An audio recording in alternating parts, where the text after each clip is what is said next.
we had an ice storm, and the widow lived at the bottom of about a tenth or 2/10 of a mile driveway. And after her husband had passed, I was given permission. We got an extension, and I took her mail and put it in the box. When I got to the box that day, after about 2 days after the ice storm, this was waiting on me, folks. Postman help. Please notify AEP company. Storm yesterday took out the phone and electrical. I am 91 years old and legally blind. So I knocked on her door. She came and relayed her situation. I got to the top of the hill where I finally got cell phone service, was able to call and get emergency services out there. But she addressed it to the postman, not UPS, not FedEx, not the power company. She addressed it to me.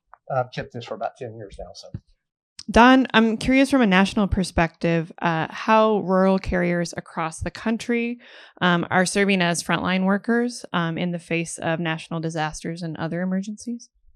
Certainly had our share of them. And while oftentimes rural carriers, postal workers, aren't recognized as essential workers, we couldn't be any more essential in the times of natural disasters. I was carrying mail back in the days of anthrax, and we were out there delivering mail, fearful for our lives, but we were out there every day showing the community that things are going to be okay. They see the postal worker, they see the rural carrier, they have a sense of normalcy. And the same was true after, after 9/11. Anytime, even during COVID, rural carriers are out there and we're out there in many ways putting their own lives, taking potentially harmful bacteria and things back to their families, fearful of doing their job, but the commitment to help the community and bring a sense of normalcy that was there. These stories of finding elderly people or knowing their customers, a sense of community that we have, they're not just isolated to the Appalachian area. They're nationwide, and we hear these stories submitted through the Heroes program the Postal Service has. We have the fortune of reading a lot of these stories, and they're rural carriers that do heroic actions every single day. And sometimes it will be there's a car accident and they're the first responders there, so they're serving the community and those types of emergencies as first responders, calling the 911, staying there, doing what they can do until the first responders arrive. Also, when mail piles up in boxes, they know their customers, they know that Mrs. Jones should be out there, and they go and check on her as wellness checks, doing welfare checks on individuals.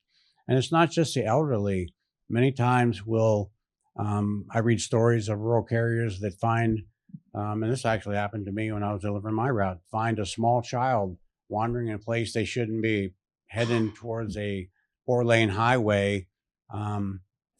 We know the community, we know who that child is, we know who they belong to. In many cases, we'll hear of a carrier that will actually know who the mother is. She works at the CVS or wherever it may be.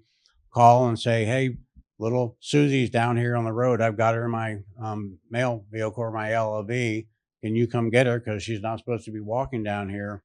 And while that may seem like a small thing, that potentially saved that child's life, because that little child could have wandered out into traffic, been abducted. It could have had a much different ending. So from the huge disasters right down to averting the small disasters in the communities, rural carriers play an essential and vital role. I had a gentleman on my route a few months before Christmas one year. They found out that his wife had brain cancer, and she did not last long, and she unfortunately passed away at Christmas. And they had 3 children, and all of them were under the age of 8 years old. He couldn't work. He, of course, was grieving and trying to care for these children on his own. And I got together with some of my coworkers and some community members, and we took donations up, and we went and we bought presents for those children and for him. So at least their Christmas, he would not have to worry about their Christmas.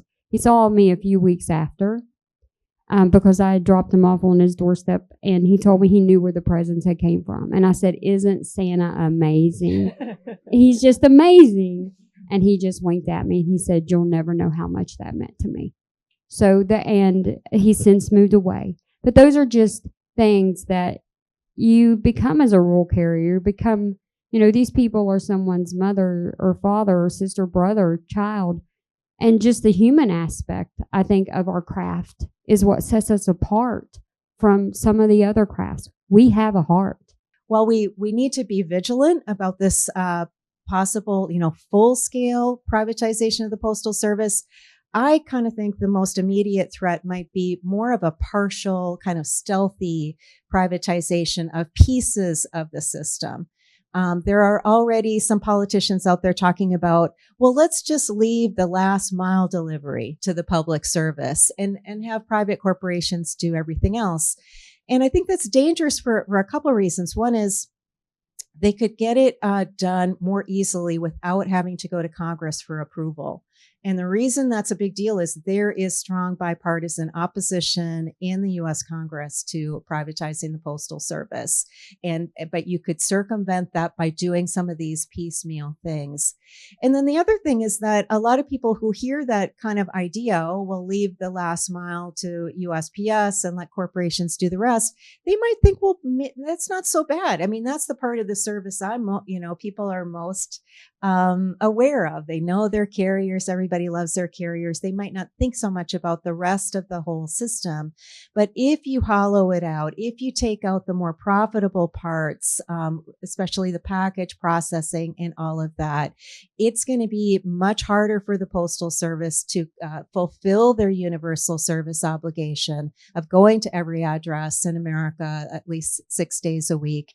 It could lead to more of a financial strain, degrading of the service, and that could open the door to full-scale privatization. Right now we have House Resolution 70, which is a bipartisan resolution. It's not a bill right now, but it's a resolution. It's a sense of the House, and we've got, I think, 222, 24 bipartisan co-sponsors on that. So it's sending a strong message to the administration that there's not an interest from the public. That doesn't mean the public can just rest. We have to keep our foot to the pedal. We have to continue having our rallies and get as many co-sponsors signed on to send a strong message that the American public has no interest in privatizing the United States Postal Service in any way, shape, or form.